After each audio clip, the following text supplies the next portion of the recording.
ထောက်မဲ့ site ကိုကျွန်တော်တို့ချိန်ပေးလို့ရပါတယ်ဒီမှာကျွန်တော်တို့ချိန်မယ်ပြီးလို့ရှိရင်ကိုဖြတ်မဲ့နေရပါတော့ကျွန်တော်တို့တွားပြီးတော့ထောက်ကြည့်လိုက်မယ်ကဲဒါဆိုရှင်ဖြတ်ပြီးသွားပြီပြီးနောက်တစ်ခု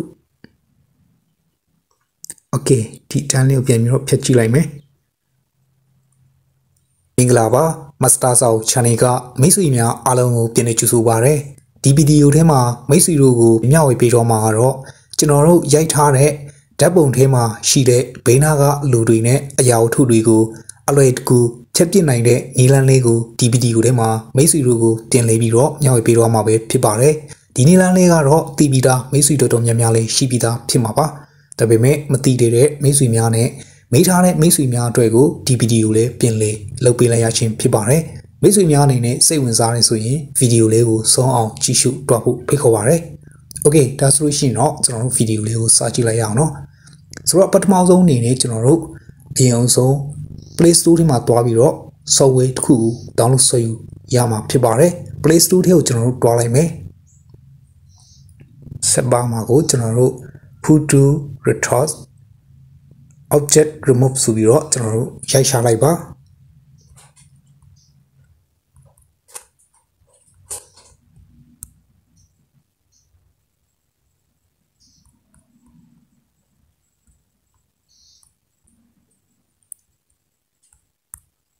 ဒီဆက်ပါမှာကိုရိုက်ရှာပေးလိုက်ပါ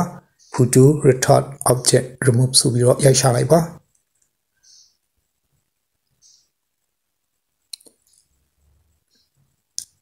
ဒီမှာပေါ့နော်ကျွန်တော်တို့ဒီ photo ကိုကျွန်တော်တို့ retouch လုပ်တဲ့ software တွေအများကြီးရှိပါတယ်အဲ့ထဲမှာကမှကျွန်တော်ကမိတ်ဆွေတို့ကို recommend ပေးပြီးတော့အသုံးပြုခိုင်းစေချင်တာတော့ဒီ icon ပုံစံလေးနဲ့ software လေးဖြစ်ပါတယ်ဒါလေးကိုကျွန်တော်တို့install လုပ်လိုက်ပါပြီးတော့ကျွန်တော်တို့ဒီ software လေးတွေကိုကျွန်တော်တို့တွားလိုက်မယ်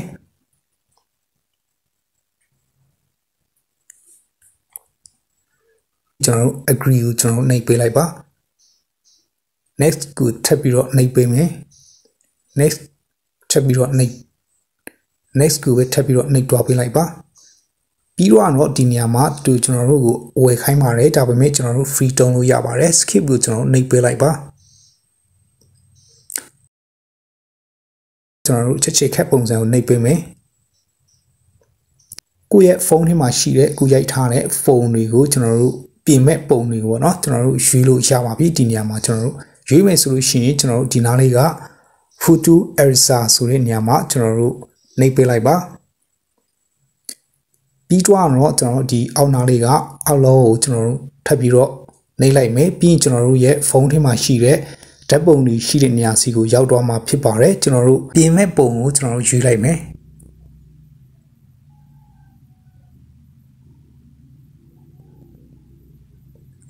အခုဒီဖုန်းကိုကျွန်တော်မိတ်ဆွေတို့ကိုနမူနာပြပြီးတော့ကျွန်တော်ပြပြပေးမှဖြစ်ပါတယ်ပေါ့နော်ဒီမှာဆိုလို့ရှိရင်ဘေးနားမှာအရာဝတ္ထုတွေလူတွေအများကြီးပေါ့နော်ဆိုတော့ကျွန်တော်တို့ဒီဟာတွေကိုအကုန်လုံးကျွန်တော်တို့ဖြတ်မယ်ဆိုလို့ရှိရင်အလွယ်လေးကျွန်တော်တို့ဖြတ်လို့ရပါတယ်အဲ့တော့ပထမဆုံးအနေနဲ့ကတော့ကျွန်တော်တို့ဒီအောက်နားလေးမှာကျွန်တော် object remove ဆိုတာလေးရှိပါတယ်ဒီနေရာမှာကိုကျွန်တော်တို့တစ်ချက်နှိပ်မယ်နှိပ်ပြီးတော့မှကျွန်တော်တို့ပေါ့နော်ဒီနားမှာဆိုလို့ရှိရင် site ပေါ့နော်ကျွန်တော်တို့ဒီမှာထောက်မဲ့ site ကိုကျွန်တော်တို့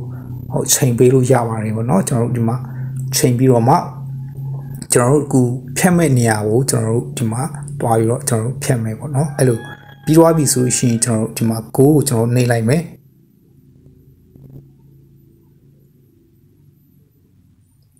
ခဏလောက်တော့စောင့်ပေးပါโอเคဒါဆိုလို့ရှိရင်အခုကျွန်တော်တို့ဒီမှာကိုဖြတ်လိုက်တဲ့နေရာကပုံပေါ့နော်ဆိုဒီမှာပျောက်သွားပြီဖြစ်ပါတယ်ပြီးသွားဆိုလို့ရှိရင်တော့ကျွန်တော်တို့ဒီနားလေးမှာကျွန်တော်တို့အမှန်ချစ်ကလေးကိုနှိပ်ပြီးတော့မှကျွန်တော်တို့ဆက်လို့ရပါပြီဒါမှမဟုတ်ကျွန်တော်တို့အနေနဲ့ဒီနေရာနေကျွန်တော်တို့မတွားချင်ဘူးကျွန်တော်တို့အမြန်ဆန်ဆုံးကျွန်တော်ဖြတ်ချင်တယ်ဆိုလို့ရှိရင်တော့ကျွန်တော်တို့နောက်တနေရာရှိပါတယ်အဲ့ဒါတော့ကျွန်တော်တို့ဒီအောက်နားလေးကပေါ့နော် quick reply ဆိုတဲ့နေရာမှာကျွန်တော်နှိပ်ပေးလိုက်မယ်ဒီဖက်မှာလေးပဲကျွန်တော်တို့ဟိုဘက်ကလူပေါ့နော်ကျွန်တော်တို့လက်ညှိုးနဲ့ထောက်မဲ့ site ကိုကျွန်တော်တို့ချိန်ပေးလို့ရပါတယ်ဒီမှာကျွန်တော်တို့ချိန်မယ်ပြီးလို့ရှိရင်ကိုဖြတ်မဲ့နေရပေါ့နော်ကျွန်တော်တို့တွားပြီးတော့ထောက်ကြည့်လိုက်မယ်ကဲဒါဆိုရှင်ဖြတ်ပြီးသွားပြီ ပြီးနောက်တစ်ခု okay ဒီတန်းလေးကိုပြန်ပြီးတော့ဖြတ်ကြည့်လိုက်မယ်ဒါလေးကိုလည်းဖြတ်လိုက်မယ်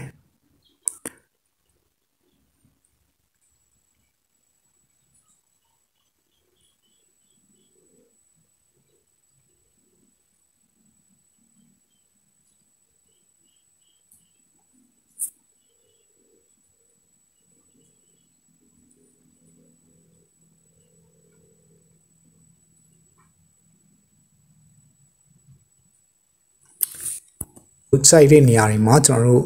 site ကိုကျွန်တော်တို့ချိန်ပြီးတော့မှကျွန်တော်တို့တေချာလေးကျွန်တော်တို့လိုက်ဖြတ်လို့ရပါတယ်ဆိုတော့အခုမိတ်ဆွေတို့မြင်တဲ့အတိုင်းပဲအခုကျွန်တော်ကတော့ဒီလောက်ပဲကျွန်တော်တို့ဖြတ်လိုက်ပါတယ်ပြီးတော့ကျွန်တော်တို့ဒီမှာအမှန်ရှိကလေးကိုကျွန်တော်နှိပ်ပေးလိုက်မယ်ဒီညာကောင်းထူထားတဲ့နေရာမှာကိုကျွန်တော်တို့ဆက်ပြီးတော့နှိပ်ပေးလိုက်မယ်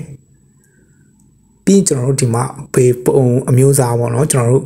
JPEG အမျိုးအစားကျွန်တော်ရွေးမလား PNG ရွေးမလားစသည်ဖြင့်ကျွန်တော်ရွေးပြီးတော့ကျွန်တော်တို့ဖုန်းထဲမှာရှိတဲ့ gallery တွေကိုကျွန်တော်တို့တင်လို့ရပါပြီပြီးရင်ကျွန်တော်တို့ဒီမှာပေါ့နော် set ကိုနှိပ်ပေးလိုက်မယ်ဒီမှာဖုန်းထဲမှာ set ပြီးတော့ပေါ့နော်ပြီး confirm ကိုကျွန်တော်နှိပ်ပေးလိုက်မယ် okay ဒါဆိုရင်တော့ကျွန်တော်တို့အခုပြင်လိုက်တဲ့ပုံကို gallery ထဲမှာတွက်ကြည့်လို့ရပြီဖြစ်ပါတယ်ဗီဒီယိုလေးကတော့ဒီလောက်ပါပဲ